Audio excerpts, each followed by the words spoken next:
Hello, my friends. Once again, it is time for me to make sweet love to my camera. So, a couple of hours ago, a paper girl knocked on our door, and it was already like 7 o'clock at night, so it was kind of strange that someone would be soliciting. But she was from the Gazette, and we don't have a subscription to the Gazette. This family gets all of its information online. So she gave my brother a sales pitch of, if I get so many subscriptions signed up, and all I need is 30 days, a 30-day subscription, and then if I get so many of them, I'll get a scholarship. So yay, Gazette, going for the same sort of sales tactics that those door-to-door magazine salesmen are using. They're really going down the shitter, I gotta tell you. And then before she left, after my brother said no thank you, she asked to bum a cigarette, and this was a high school teenager, so that was really weird, that she was that bold, at a house that she'd never been before. But anyways, we got the newspaper.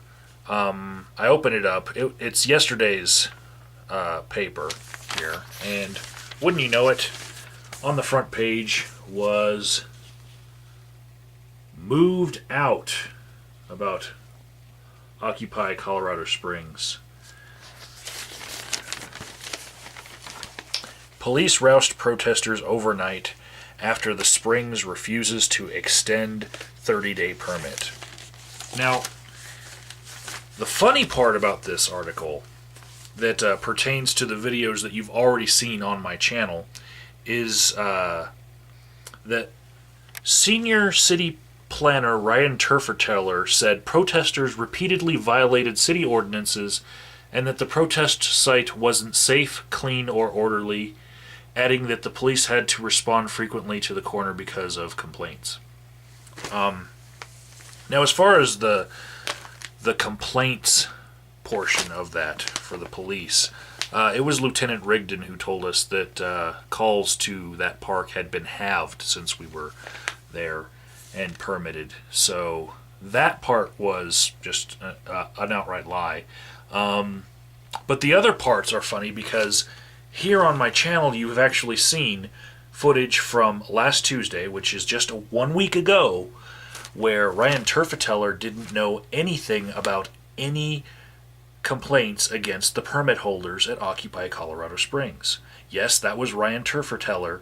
I'll leave a video in the description box. That was the city planning director who told me, no, he didn't know anything about that, and I would have to go up to the mayor's office. And then summarily we were escorted out of the building for trying to ask that simple question, have there been any complaints? But then, after that, the mayor's secretary calls up Jason and says that there have been no formal written complaints, but a few phone calls had been made.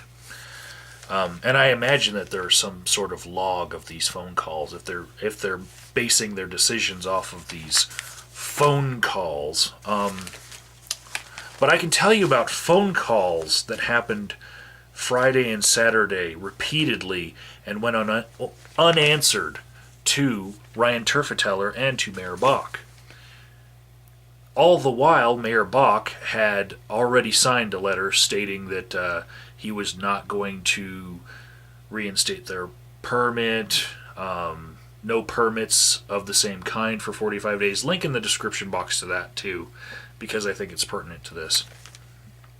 So, Ryan Turferteller all of a sudden is made aware of all of these violations of a permitted protest, a permit that had to go through his department.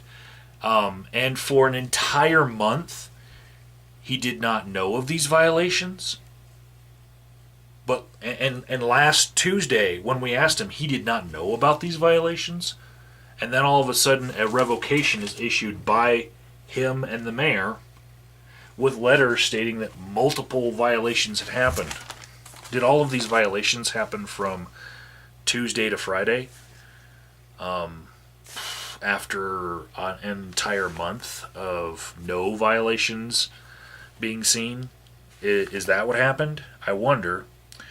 So, I guess I just got to go down to the city administration building again and once again try to talk to the mayor's secretary and see if I can get some documentation on phone logs as far as complaints about the Occupy protesters, and I'll see if I can find any paperwork from them that they can give me copies of people giving formal complaints, because I don't trust this newspaper or anything Ryan Turferteller is telling me or anything Mayor Buck's telling me as far as I can throw it.